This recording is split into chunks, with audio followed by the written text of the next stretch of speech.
Have you seen her? Seen who? Synny. I've never seen a picture of her face. Yeah, no wonder. Jesus fucking Christ, man.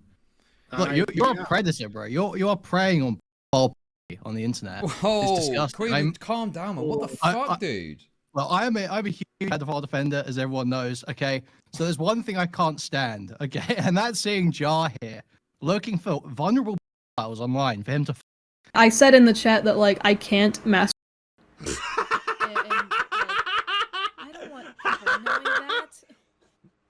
What do you mean you can't masturbate? I don't feel anything. Just relaxing. 16-year-old girl shows up in her bikini. I realize I have to get the fuck out of there right now because, like, I'm not going to be paying attention. I'm going to daydream. I'm going to look in her general direction, and then suddenly a situation is going to happen. So I realize, like, whenever I see a 16-year-old girl in a bikini while I'm at the pool, I'm like, whoop, time to go home. I was not choking my chicken to her voice or anything like that. I'm not. I was not even suggesting that. I was not even implying that. That's Imagine insisting you're just analyzing the internet while constantly defending the worst behavior on it. That's been just a robot's whole thing. What you did was bad. Very bad. If you were you better thank your now, if you had a PP, you would be, oh man, it would not be good for you if you had a PP. A commentary artist who proudly defended a child and then developed feelings for this very female artist. He even sent charged jokes to her to exploit her fully. Why are you joking with the person you're interviewing over allegations? Why are you joking about sending me your picture of your? When it fell short for just a robot's predatory and desperate behavior, he started chasing another female artist and ended up producing an NSFW drawing of her. It was a pattern with just a robot as he developed ape fetish while watching Berserk, an anime with ape scenes. I did develop a fetish from watching Berserk, and at 11, like, that's...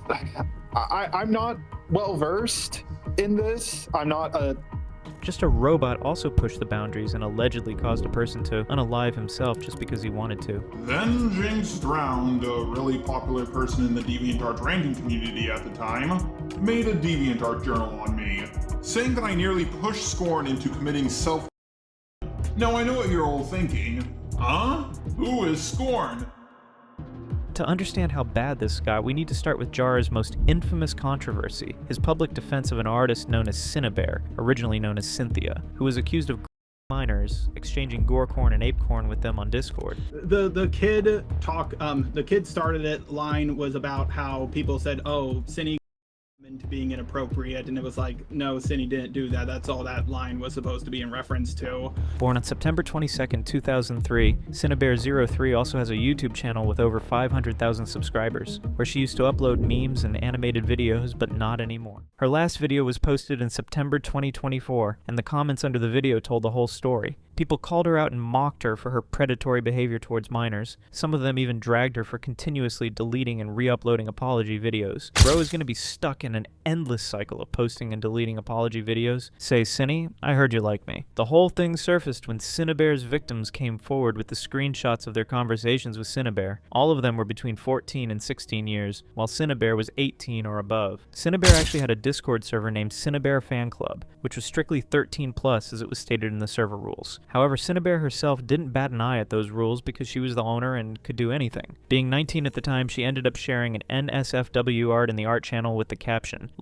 "Me," which meant she wanted the people in the server to throw remarks at her. Art pink spoil, because nothing is actually shown, but, you know, as if that wasn't bad enough, she sent a highly gory animated image of a female character. In the image, Synnibear openly discussed seeing the organs of the character as she lay on the ground with blood. Me? Ha ha ha ha. Where are her organs? I'm so clever. And then a 14-year-old victim came forward with more disturbing details. This victim received the NSFW doodle art from Synnibear, even when Synnibear acknowledged the victim's age being 14. Not once but twice. Also, off topic but important, how old are you? I'm 14. She even hinted at sending the victim extreme NSFW art involving Cinny made sure to make the victim feel safe. After all, it came with little censorship because it didn't show a...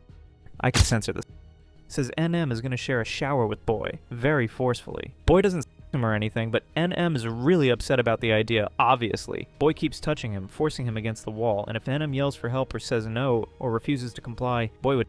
It seemed as if Cynthia had philia, a fetish which involves liking to be protected by giant people. She kept sending this 14-year-old victim the insane pictures, which showed a giant character forcing itself on a small, defenseless girl. To make everything even more disturbing, Synnibear sent NSFW Art of Nightmare Sans comic to a minor. In the doodle art, Sans was enforced by more than one giant person. On September 15th, 2024, a YouTuber named Birdie, originally known as Jack or Sophia, also posted a 32-minute long video on YouTube with the caption, "My roommate 14-year-old, I need help." And this video was all about Synnibear and how she minor. Birdie was Cinny's ex-friend and crush. In the video, Birdie claimed that Cinny was involved with a minor named Eno. Instead of responding calmly or taking accountability, Synnibear reacted aggressively. She privately messaged Birdie, mocked them, and attempted to pressure and manipulate them emotionally after the video went live. "I know you hate me. I want to I've always given you the benefit of the doubt. I've always been there for you, even when you would split at me and when you went nonverbal." And right around that time, Just a Robot thought it was the perfect time to exploit Synnibear's situation.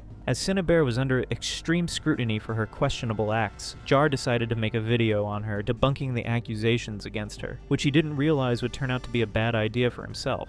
The situation has gotten much more serious as I realize the damage that I've caused.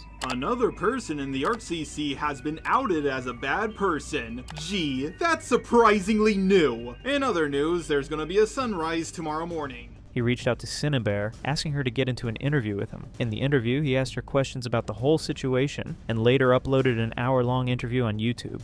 Unlike everyone else who rushed out their video on Cinny, I actually reached out to her, and she agreed to do an interview with me. Just like with the Pyrocynical drama, the Spoctor drama from 2016, and the Hopeless Peaches drama, there was something about the Synnibear situation that didn't feel right. The first part of the video was pretty much Jar explaining why he was defending this child, which didn't really make sense. Well, actually no, there's not one shred of evidence that Cinny anyone, just testimony, one of which came from herself, ironically. Now I want to make this 100% crystal clear. Cinny did 100% speak inappropriately around minors. The second part of the video, however, was him speaking to Cinny on a voice call. The entire call sounded more like a guy simping hard over a woman. Yar kept speaking to Cinny in a very blunt way, even making her feel uncomfortable about the whole thing. Come on, you're like a super, like I've seen some of the stuff you've drawn. Don't remind me of what everyone's seen. Fuck. Alright, But I'm gonna give you some advice, okay? No. You don't want any advice? But this is where everything goes completely off the rails. During the call, Yar told Cinny to thank her because it actually saved her. If she had a she'd be in trouble for being a PDF. Bad? Very bad. If Yeah. you better thank your. If you had a PP, you would be. Oh man, it would not be good for you if you had a PP. Aw, man. He also claimed that he and his black roommate, Professor Deadlock, touched each other with consent. That way, he wasn't accused of being a by his roommate. Also, me and my roommate touch one another's asses all the time. It's a form of bonding with guys. If Professor Dreadlock decided to take away his consent months after the fact and painted me as a I would put him 6 feet under. Also before this, Cinny was going over the stuff of her roommate painting her as a In the same video about Synnibear, Jar revealed that he had a girlfriend that no one saw, heard, or knew existed. She never appeared in Jar's videos even once. Honestly, it sounded like a last-minute detail he added just to save face. People will more than likely bring up the Toby drama, but last time I checked, every single video covering my Toby video is gone. Every last one of them. I'm not gonna lie, I'm a little scared of the backlash I'll get from uploading this video. Both my roommate and my girlfriend try to talk me out of uploading it. They think I'm right, but they don't want to see me fight for so long and so hard like I did in the Peaches drama. However, there was one particular detail that stood out about this mysterious woman. In another interview, Jar claimed that he met his girlfriend when she was 90 pounds, a detail that no one was expecting to hear. I have a girlfriend. I love her to death. She was 90 pounds when I met her, and she's just so amazing. Yeah, no, I'm with you, man. I get that. During the call, Jar went full damage control mode for Cinny, claiming she wasn't interested in the kids. He tried to argue that she couldn't be attracted to minors by twisting basic logic and comparing it to his own life stories. For example, that one time he kissed an Italian man. And I ended up breaking up with my girlfriend when I was 16 because I realized I didn't love her like that, because I realized I don't like women like that. You were just a bit bi-curious, right? Yeah. Yeah, that makes sense. Once I kissed an Italian guy, but that's not important right now. Jar was more focused on making her feel better than addressing the situation honestly. As far as I'm aware. Yeah, what? Now, I'm straight too. No, sorry. Eno is a female, correct? I got the names mixed up. Eno is AFAB, yeah. AFAB, okay. So, yeah, have you ever dated a woman? When I was 14. Of course you did. This is where things started going too far. Synni was telling him a personal medical detail about her reproductive health, and Yar reacted with a maniacal laugh. I'm not gonna I'll force say what it is, as long as it's like not gonna make you uncomfortable. Just like I said in the chat that like I can't. I don't want people knowing that. What do you mean you can't, man? I don't feel anything. But it wasn't even the worst part of this call. Char later claimed that he could lose himself at the sight of 16-year-old girls at the pool wearing bikinis. Just relaxing. 16-year-old girl shows up in her bikini. I realize I have to get the there right now because, like, I'm not going to be paying attention. I'm going to daydream. I'm going to look in her general direction, and then suddenly a situation is going to happen. So I realize, like, whenever I see a 16-year-old girl in a bikini while I'm at the pool, I'm like, whoop, time to go home. Char was so self-assured about himself that he got a commentary YouTuber ChudLogic review his video about Synnibear on a live stream, and that was when things started to go awry for him. I need to learn from my mistakes, and if I don't get bashed, I'm not going to learn. Okay, so just bear me a second, and we're going to add FPS Diesel real quick. So, the drama started when Jar uploaded some parts of the interview on his channel. Then another creator named Leo Convoy ended up uploading the entire interview. When ChudLogic saw it, he decided to pull it apart, pointing out how weak and messy his defense really was. And it's hard to keep track of stuff like this sometimes. Why is he saying that? Why would you say that? I'm just like totally bemused as to. He's not only defending Synnibear, he's also fucking shoving an extra sword in for himself. That's when Jar snapped. He jumped into ChudLogic's livestream to argue live, insisting he was right. ChudLogic had also invited another creator by the name FPS Diesel into the livestream, who called Jar disgusting for preying on vulnerable PDFs like Synni. Jar, this is disgusting. This is... Have you seen her? Seen who? Synni. I've never seen a picture of her face.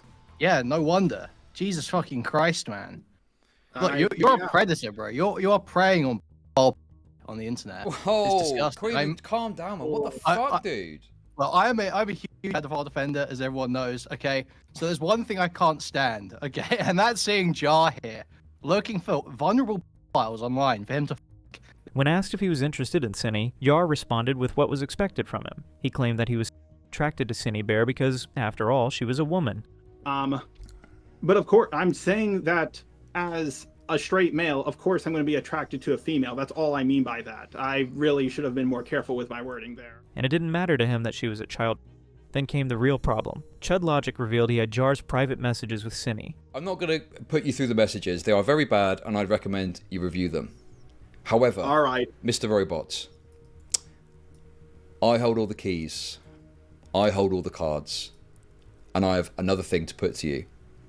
Now, before I do that, is there anything that you wish to admit to me before I do this? Those leaked DMs showed a very different side of Yar, where he consoled and comforted Synni by telling her that we will get through this. He meant as if Synni and he were together in that scenario, completely dropping the act of being a neutral commentator. Because, like, I need to get this done as soon as I can, but I still need to simultaneously take my time with it.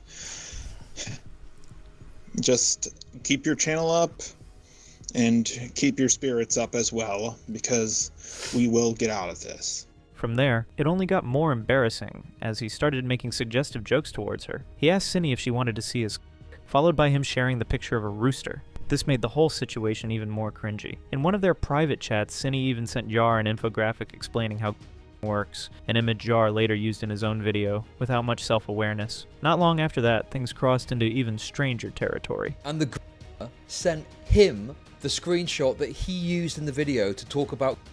So he is receiving information about what is from the person that's accused of, and he's used that in his video. One night, Yar asked Cinny if she could do a voice call with him, and the reason behind the call was nothing short of embarrassing. He wanted her to be on call because he wanted help falling asleep. She agreed. As she kept talking, Jar eventually drifted off, calm and comfortable, like this was completely normal. He has got some sort of weird attraction to this person now, and he wants to talk to them to drift off to sleep. I just need someone to chat with as I drift off to sleep. You can just say no. I'll just take that as a no, lol. We weren't going to chat about anything important. I just like talking with anyone as I pass out. Good night. Later, in an interview with Himpleton, another creator, Jar claimed that he struggled with nicotine addiction and wanted something to make him fall asleep. It's just my nicotine addiction keeping me from falling asleep. And if I don't talk to someone, I look at a screen. If I look at a screen, it wakes me up.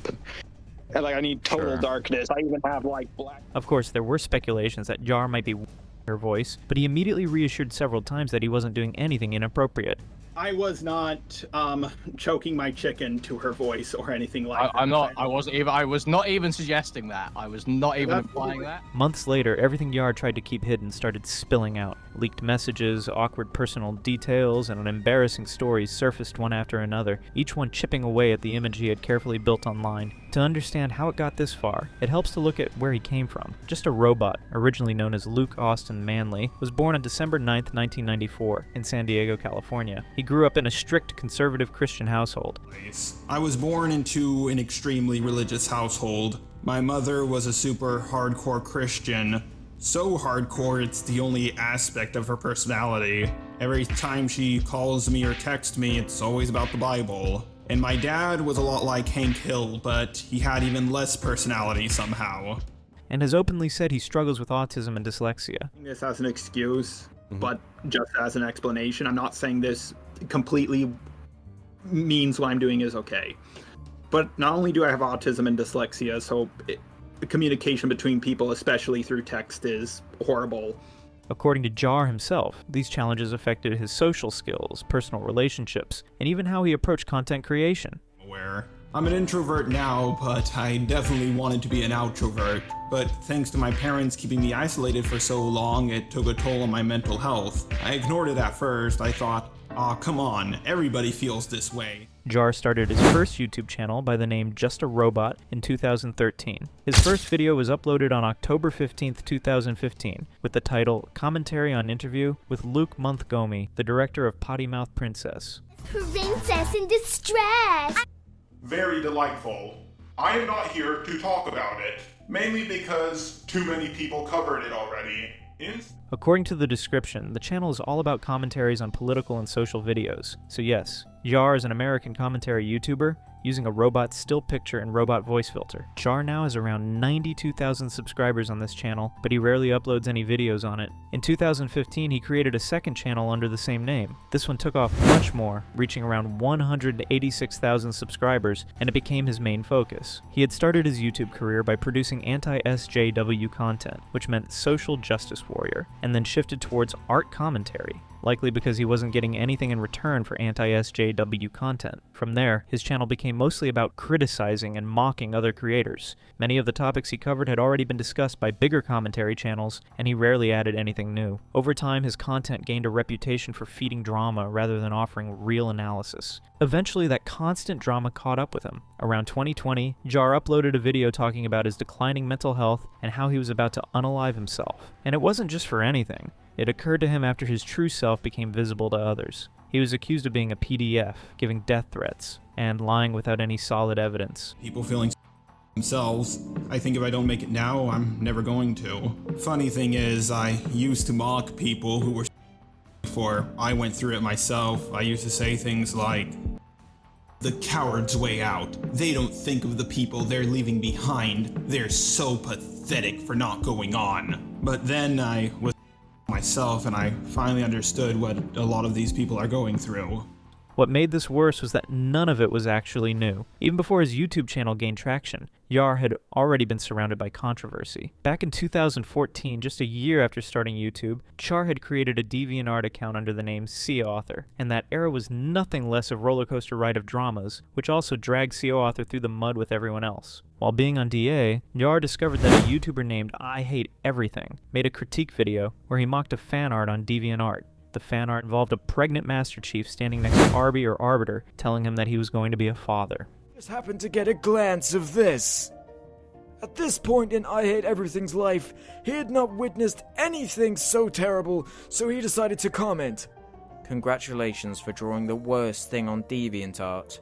Quite an achievement. For context, both of the characters Master Chief and Arbiter are from the video game Halo 3, where they team up against enemies and defend Earth. This fan art was done by someone called Minor Elliott. After IHE's video, Minor Elliott left the internet as IHE's fans started mocking him. Soon after, I Hate Everything became a target himself. He was criticized by various artists, including Hellblaze and Purple Skull 99, both on DeviantArt and other art platforms. At the moment, Jar decided to offer IHE a helping hand, defending him from every corner, which blew up in Yar's face badly. One artist responded with a long comment filled with insults aimed directly at Yar. Rather than ignoring it, Yar shared the comment with his audience, and teased that there was even more drama behind the scenes. A downright bastard who is lying about writing a book and lying about helping people. Want to help people? Off and die. Hellblaze had actually called Jar a PDF because he had Family Guy character Herbert the Pervert as his profile picture on DA. Then on the other hand, a fan of Purple Skull 99 went even further and sent Jar a death threat. Because he was friends with Hellblaze, and Hellblaze turned her sights off I Hate Everything and went after me instead. She called me a because my avatar on DeviantArt was Herbert the Pervert from Family Guy. According to Jar, his parents, Marianne and Charles Manley, were so deeply religious that his mother eventually ran a church out of their home. Oh, and if you're wondering, my mother started her own church in the house I grew up in, because none of the churches she went to were aligned with her views. Jar described feeling isolated, homeschooled, and trapped in what he believed was a cult-like environment. His parents didn't get him vaccinated, so he could stay at home as schools required vaccination. My parents forced me to be homeschooled. They didn't get me vaccinated so I couldn't run away and go to school, because after all, schools only let you in if you're vaccinated, at least as far as I'm aware. That sense of social isolation seemed to follow him into adulthood. One of the earliest dramas occurred in Yar's college life, when he was accused of hitting on a girl, not once, but twice. He shared both incidents in a YouTube video. First occurred when he was in a group study, and some Asian guy lashed out at him. According to Jar, he only asked the guy to say hi to his sister, but the Asian guy took him wrong. Instead of taking it as a friendly gesture, the guy started screaming at Yar. Trying to do some coding on a computer, and there was an Asian kid saying, "Hey guys, I'm gonna head out, I'm picking up my sister," and I said, "Alright, say hi to your sister for me." He paused, turned around, and started hopping while screaming, "What the fuck is wrong with you? You don't talk about other people's fucking families like that!" I offended someone by saying hi. The second incident was far more serious. This time, professors stepped in directly. A college professor reportedly approached Jar and told him to stop bothering a female student. So one day, Gerald walked up to me and said, "Hey, Jar, can you please stop hitting on this one girl? You're making her feel really uncomfortable." And I looked at him and said, "I have never hit on this girl. I barely talk to her. I don't even find her attractive." However, he was able to list down her physical attributes, like she was flat-chested, had short hair, and looked like a small boy. This leaves us with only one question. If Jar wasn't interested in her, how did he notice her so deeply that he could recall everything even after so many years? Jar agreed and promised not to speak to her again, which would later take him by surprise. However, not long after that, he was called into the head professor's office and warned that he could be expelled if the behavior continued. The situation was serious enough that it clearly went beyond a simple misunderstanding. Kane called me into his office and said, "Jar, I've been hearing you've been hitting on this girl, and she's tired of your advances. You need to stop, or I'm going to get you expelled." I tried to explain the situation to him, but he was hearing none of it. 'Cause after all, I'm an evil. When Jar later reached out to the girl at the center of the situation, he claimed he discovered something surprising. She didn't even know who he was, and had never complained about him to anyone. I apologized to the girl if I made her feel uncomfortable, and she told me she doesn't know what I'm talking about, and she never told anyone I was hitting on her. Someone's lying in this situation, and it ain't me! Jar later alleged that the head professors who accused him of are usually the same professors who are named in female students. And college professors accusing me of... The irony. College professors are well known for never hitting on female students. Now, of course, a few people who were mean to me went on to be successful, but most of them didn't. I can look back and laugh at it now. Almost immediately after he undermined his own demand for keeping things private, Jar had claimed that he didn't want anyone to know about his college, but he accidentally told his audience that his college was shut down after he left. Ironically, it closed down just a few years after I left. Maybe if you didn't lie and people so often, more people would have joined your college and you guys would still be open. This small detail was enough for online users to start digging, and according to posts on Kiwi Farms, the college was likely Coleman University in San Diego. Socially, Jar struggled during college. He wasn't able to have as many friends in college, since he was homeschooled mostly. This also affected his social skills and worsened his autism, restricting him from making friends. As a last resort, he turned towards social media, where his actions attracted even more attention and criticism. After I left the college and I felt like I just didn't belong in the world, I decided to escape into the internet. But unfortunately, something far more worse than anything I ever had to deal with was waiting for me there.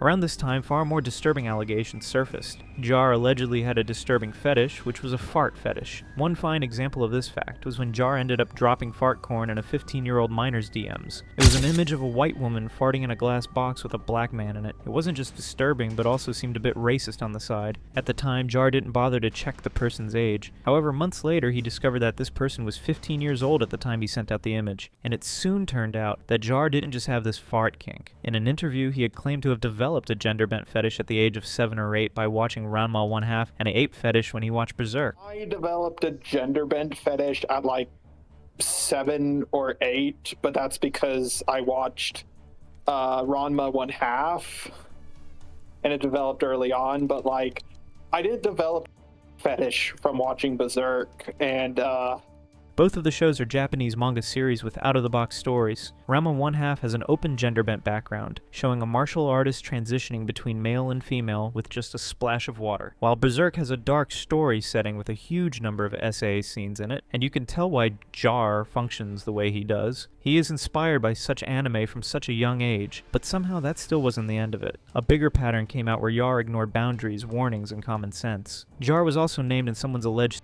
attempt. It happened in 2015 when a DeviantArt user named Eternal Scorn allegedly tried to unalive himself. Scorn was supposedly Jinx's friend, struggling with poor mental health at the time. Jinx had made a journal about how Jar pushed Scorn to commit.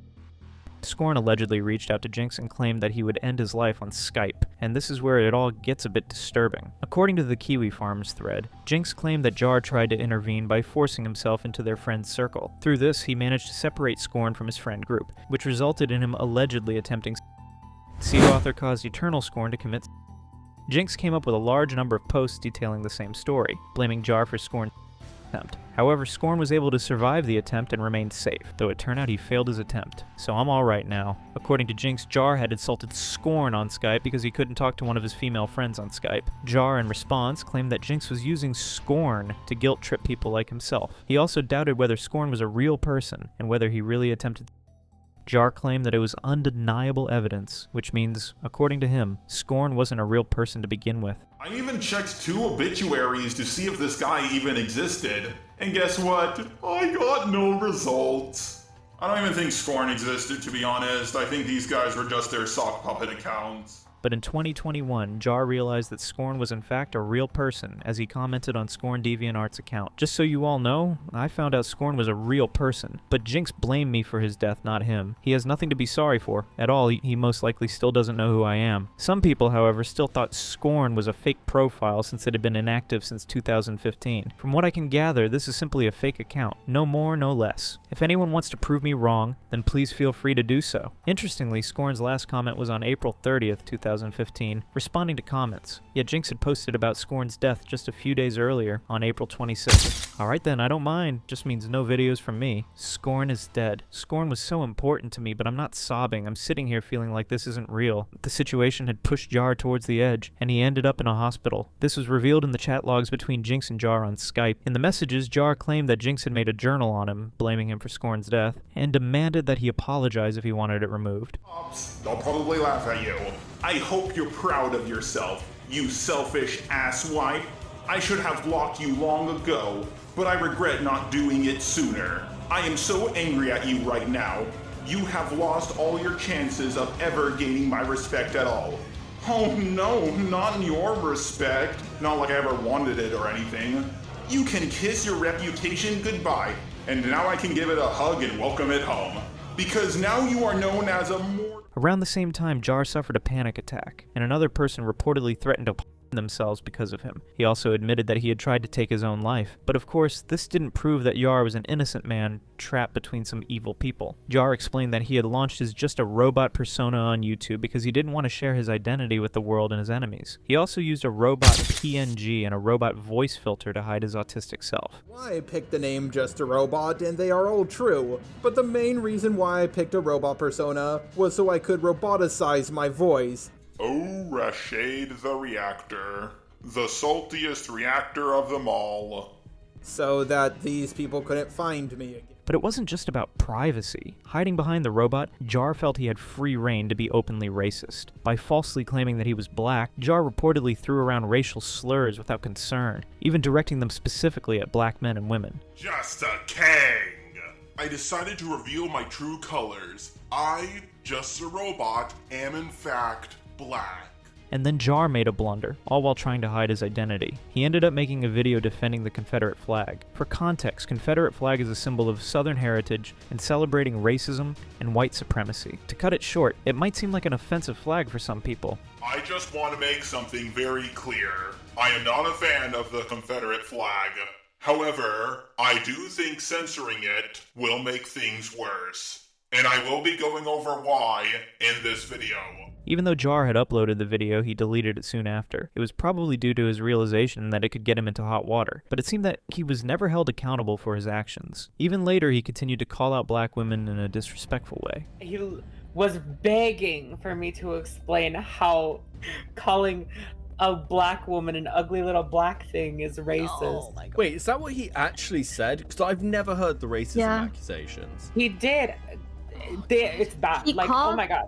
Yeah, he called Omni a stupid black woman for them having a disagreement. Jar's inappropriate behavior wasn't limited to social media posts and private DMs. While being in a live stream with Chud Logic and FPS Diesel, Jar was exposed for his creepy behavior with women. You know, there was an artist that you had sent very interesting voice memos to one time, and you know, the funny thing is like you had started kind of a professional relationship with them, but then over time you started asking them to get in personal calls all the time. According to FPS, Jar had once worked with a female thumbnail artist and made her feel uncomfortable with his voice note. Sent a gif of a cat saying yes, but let's just look at the tone here, okay? I just think it's quite interesting. Yo, you're all good. You can finish it up tomorrow, in fact. Yeah. What a cute little shit.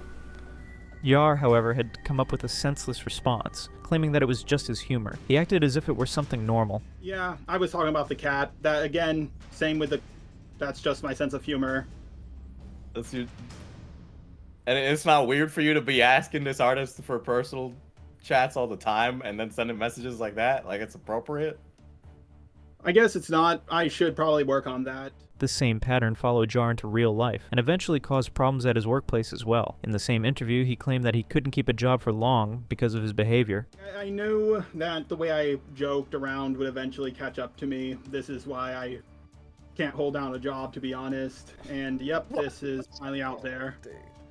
What are you fucking insane to say that? What are you talking about? You can't hold down a job because you're going to talk about the cute little... Okay. What? Okay, let's joke. Look. Just humor like this. This is just like my sense of humor. Jar would also keep his distance from female coworkers because he feared that he would end up making jokes towards them.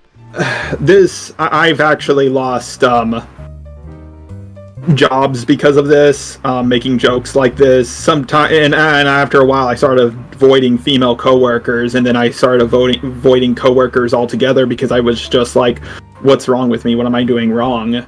Believe it or not, this wasn't the end of it. Apparently Jar had developed a crush on a very popular YouTuber and animator called Jaden Animations. This wasn't a simple crush, but something disturbing, as anyone can expect from Yar. He even made a separate video on it with a title, "Should we draw corn of someone's character, even if they don't want us to?" In the video, however, he openly talked about having a crush on Jaden. He also mentioned that he didn't have a crush on her real version, but her cartoon character. I will say that, embarrassingly, Jaden Animations is kind of my YouTube crush. Of course she's way out of my league, and I'm not talking about the real her, I'm talking about her cartoon character. I don't even think there's a more pure person on YouTube.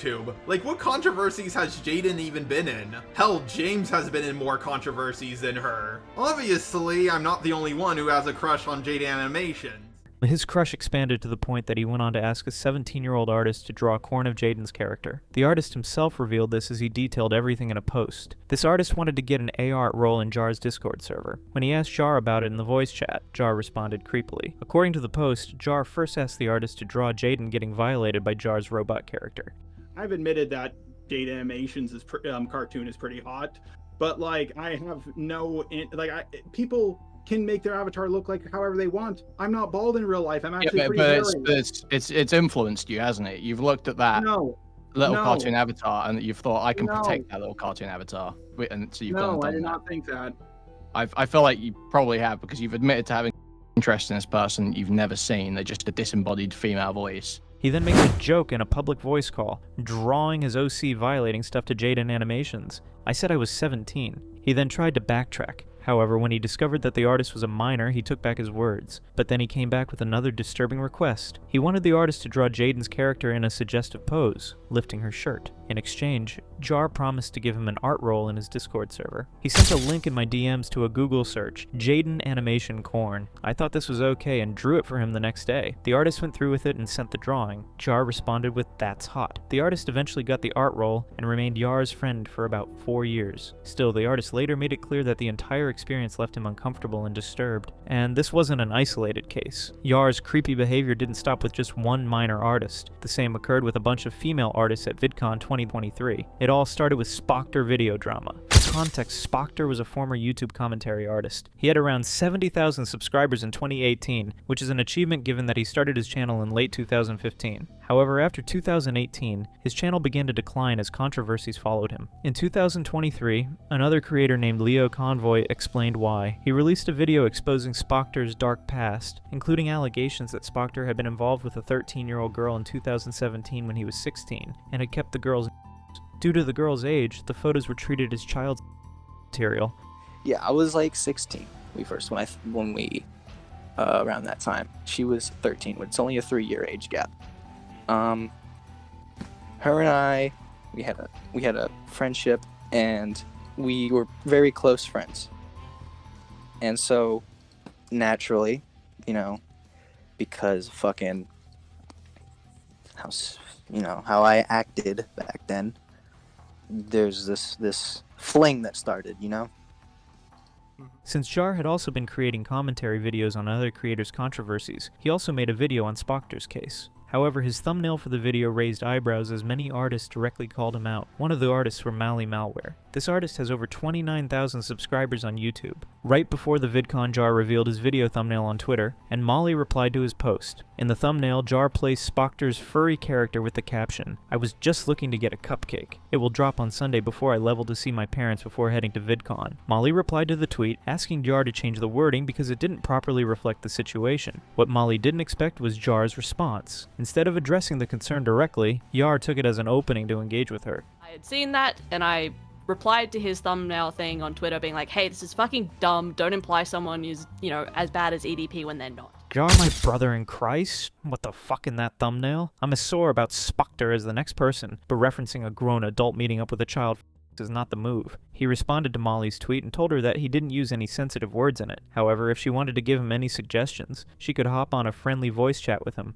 Would you like to have a friendly VC about it? Alongside Molly, there was another creator as well, known as Harley TBS, who was also a friend of Molly. Harley TBS has 125,000 subscribers on YouTube, covering almost the same topics as just a robot. Harley also responded to Jar's tweet about the thumbnail. Since Spoctor hadn't actually said any of that or met up with a minor, the thumbnail seemed misleading and false. The difference is that feature video on your allegations was addressing false allegations, satirizing them in the thumbnail. But Jar didn't seem interested in fixing that. His focus appeared to shift toward Molly instead. He eventually got her on Discord, where he continued sending her unwanted messages. VidCon was approaching, and Jar kept trying to convince Molly to meet him there. He suggested getting drinks together and then meeting alone in his hotel room. For a complete stranger, these messages crossed clear boundaries, and unsurprisingly, they made Molly uncomfortable. We could talk in person. At VidCon, just me and you over drinks. Maybe you could come to the hotel room with my JK. No way, I'm not going to spend VidCon time on that sort of thing. I want to focus on holiday stuff. However, Molly completely turned down his request. But that didn't stop Jar as he kept going with his autistic messages. Molly's responses sounded frustrated and annoyed, but Jar, being Jar, couldn't take a no for an answer. One thing was for sure, Molly had already sensed the bad energy and decided to completely avoid him. Nah, I'm good. I got a lot to do over VidCon as is. Alright, but what do you look like? I don't really want to meet up. Don't want to talk about YouTube/work/drama. Don't want to talk about the video and Twitter stuff. Just vibing with my girls. She even declined meeting him for a few seconds, involving a hello and a handshake. She kept telling him that she would want to spend her time with her girls at the VidCon, and she couldn't meet him, but Jar kept insisting. I just want to say hello, have a handshake, and leave. I just want to spend my time with my friends and enjoying my VidCon meet and greets and stuff. At last, Jar showed his real self when he told her to note that he wouldn't act like a because she turned him down. He told her once again that he just wanted to have 15 seconds with her. Later at VidCon, Molly and her friends group spotted Jar roaming around. Considering Jar's previous history, Molly and her friends also set up a warning system. They had a chat group where they would receive updates about each other's safety around Jar. But yeah, he was kind of like just hunting for us at VidCon.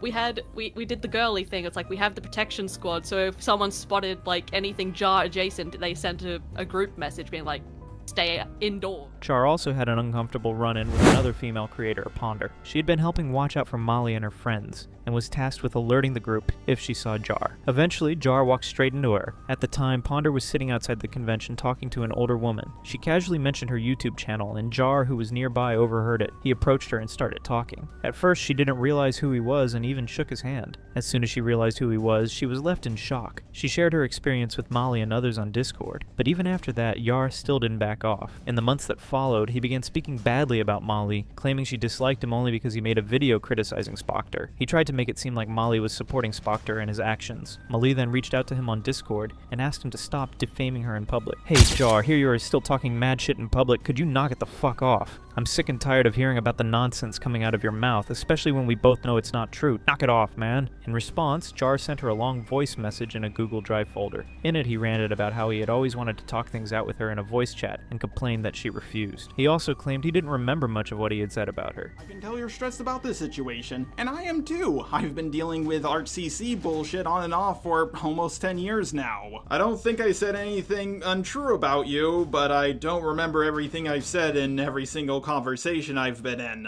But you gave no examples of what I quote-unquote got wrong, so I'll have to take a guess. He insisted that Molly was the one who attacked him first over the thumbnail, then over the video itself. He argued that if people didn't want to be criticized, they shouldn't criticize others in the first place. The message dragged on for about 5 minutes and ended with a simple demand: don't talk about me, and I won't talk about you. About a month ago, a video that says you can't call yourself a trans ally if you buy a fucking Harry Potter game. I told the truth about you in the comment I made on Twitter. You had a problem with my Spoctor thumbnail. I offered to talk things out with you in private. You refused to. I changed it, and then you had a problem with my video that both Leo Convoy and Hopeless Peaches looked over before I uploaded it. I do apologize for the messages I sent to you as we were both going to Molly in return asked him if he was intimidating her by saying all of that. Oh my god, you are actually trying to intimidate me. Are you serious? Bro, fine. You want your fucking VC? Let's VC. She knew what she had gotten herself into. So as a last resort, she decided to voice chat with him to resolve the mess. She also claimed that Jar was the only person who was talking shit about her. Sides situation? There is no sides. I just don't like you. You said some out-of-pocket shit to me at VidCon, you made me very uncomfortable, and I don't want you in my spaces. That is not a situation, and the idea that you're running around behind the scenes being like, oh, Mally and the entire commentary community is trying to do something to me is fucking wild. I don't know why you're behaving that way, and you need to knock it off. Jar and Molly had a very long VC session over Discord, which might have resolved their issues. However, it wasn't enough to make Jar realize that he was the problem, especially when it came to interacting with women. The issue wasn't the misunderstanding, it was the refusal to change, a pattern that continued long after the call ended, and Jar didn't seem to learn from his mistakes. Jar, I am not the people that have hurt you for years. I am not any of these random people you've had spats with before. I just don't want anything to do with you. Well, if you don't want to have anything to do with me, then why voice comments in a video about me? That's going to put you on my radar for sure. Would you like to continue to that point in the call? We can go to that if you want. Sure. Okay, 1 second.